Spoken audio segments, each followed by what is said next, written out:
Assalamualaikum warahmatullahi wabarakatuh. Perkenalkan, nama saya Silvana dengan NIM 19014144153 dari Universitas Cokro Aminoto Palopo, semester 3, tepatnya di kelas 3D. Program studi pendidikan guru sekolah dasar. Di sini saya akan menjelaskan tentang identitas Bugis. Bugis adalah suku-suku yang tergolong ke dalam suku-suku Melayu Deutoro, masuk ke Nusantara setelah gelombang migrasi pertama dari daratan Asia, tepatnya di Yunan. Kata Bugis berasal dari kata Tugi yang berarti orang Bugis. Penamaan Ugi merujuk pada raja pertama kerajaan Cina yang terdapat di Pangmanang, Kabupaten Wajo saat ini, yaitu Lasantungpugi. Ketika rakyat Lasantungpugi menamakan dirinya, maka mereka merujuk pada raja mereka. Mereka menjuluki dirinya sebagai Tuugi atau orang-orang atau pengikut dari Lasantungpugi. Lasantungpugi adalah ayah dari Wecudai dan bersaudara dengan Batara Latu, ayah dari Saweri Gading. Saweri Gading sendiri adalah suami dari Wecudai dan melahirkan beberapa anak termasuk Ila Galigo, yang membuat karya sastra terbesar di dunia dengan jumlah kurang lebih 9.000 halaman folio. Saweri Gading Opunnawer atau yang dipertuan di Wer adalah kisah yang tertuang dalam karya sastra Ila Galigo dalam tradisi masyarakat Bugis. Kisah Saweri Gading juga terkenal di berbagai tradisi, misalnya di Sulawesi Selatan seperti Buton. Dalam perkembangannya, masyarakat ini membentuk beberapa kerajaan. Masyarakat ini kemudian mengembangkan kebudayaan, bahasa, aksara, dan pemerintahan mereka sendiri. Beberapa kerajaan Bugis klasik antara lain adalah Luwu, Bone, Wajo, Sopeng, Supa, Winto, Sidete, dan Rampang. Meskipun tersebar dan membentuk beberapa suku, tetapi proses pernikahan menyebabkan adanya pertalian darah antara Makassar dan Mandar.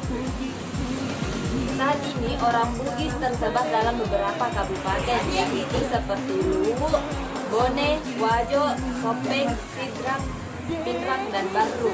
Daerah peralihan antara Bugis dengan Makassar yaitu Bulukumba, Sinjai, Maros, Pangkajene, dan Kepulauan.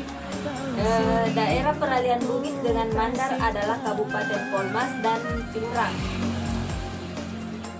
Selanjutnya adalah mata pencaharian. Karena masyarakat Bugis tersebar di dataran rendah yang subur dan pesisir, maka kebanyakan dari masyarakat Bugis hidup sebagai petani dan nelayan. Mata pencaharian lain yang diminati orang Bugis adalah pedagang. Selain itu, masyarakat Bugis juga mengisi birokrasi pemerintahan dan menekuni bidang pendidikan. Suku Bugis juga merupakan salah satu suku yang terbesar di Indonesia, dengan berawal tinggal di Sulawesi hingga sekarang. Telah tersebar hampir di seluruh penjuru Indonesia. Suku Bugis yang dikenal dengan karakter keras, walaupun telah tersebar, suku Bugis ini tetap memiliki budaya khas seperti tarian yang berasal dari suku Bugis. Tidak hanya itu, suku Bugis juga memiliki rumah adat, bahkan memiliki adat istiadat dalam beberapa acara pernikahan. Contoh tarian yang berasal dari suku Bugis, yang pertama, tari Paduka Bosara. Tarian ini menggambarkan tentang penyambutan tamu dari suku Bugis. Dengan gerakannya yang enak dilihat, tarian ini senantiasa menghidangkan Bosara. Tarian ini biasanya digunakan dalam beberapa acara, seperti acara penyambutan tamu kerajaan, pesta adat istiadat, sampai dengan pesta pernikahan. Bosara yang digunakan dalam tarian ini juga merupakan piring khas dari suku Bugis, yang terbuat dari besi dan ditutupi dengan kobokan besar yang dibalut dengan kayu. Yang kedua, tari Pakarena. Pakarena berasal dari kata yaitu bermain. Tarian ini berasal dari Sulawesi Selatan. Tarian ini biasanya dipertunjukkan di istana kerajaan. Tetapi seiring perkembangannya waktu, tarian ini lebih banyak digunakan di kalangan masyarakat. Tarian ini menggambarkan perempuan yang lembut, sopan, setia, patuh, dan hormat kepada suaminya. Oleh karena itu, tarian ini memberikan kesan yang lembut. Bahkan tarian ini sepenuhnya diiringi dengan gerakan yang lembut. Yang ketiga, tarian Pagelu. Tarian ini menggambarkan sukacita dan riang gembira dengan tangan dan badan bergoyang dengan gemula. Tarian ini biasanya digunakan untuk penyambutan kembalinya seorang pahlawan dari medan perang. Tarian ini diciptakan oleh Nek Datugua yang pada awalnya tidak diiringi dengan alat musik, melainkan dengan lesung sebagai pengiring tarian. Dalam tarian ini tidak ada aturan khusus bagi penarinya. Bagi perempuan maupun laki-laki dapat mengikuti tarian ini dengan jumlah yang tak dibatasi. Selain menyambut para pahlawan, tarian ini juga digunakan sebagai penyambutan tamu, pesta pernikahan, bahkan upacara rambut luka atau upacara kegembiraan. Yang keempat, tarian Mabisu. Jika Banten dan Jawa Barat memiliki debus, Sulawesi Selatan memiliki tari Mabisu atau disebut juga Magiri. Tarian ini menunjukkan atraksi dari kesaktian sang penari bisu yang berarti bersih dan kuat, mereka yang tidak haid, tidak berdarah, dan suci. Yang kelima, tarian Mak Badong. Tarian yang ini merupakan tarian yang dipertunjukkan pada saat upacara kematian. Para penari saling mengatikkan jari kelingking dan membuat lingkaran. Biasanya mereka menggunakan pakaian serba hitam. Tarian ini berisi gerakan langkah yang saling berganti sambil melantunkan lagu Badong-Badong. Lagu tersebut berisikan riwayat manusia mulai dari lahir hingga dia mati. Tujuan dari lagu ini adalah agar arwah yang meninggal dapat diterima di alam sana. Selanjutnya adalah baju bodo. Baju bodo adalah baju adat suku Bugis dari Makassar dan merupakan baju tertua di dunia.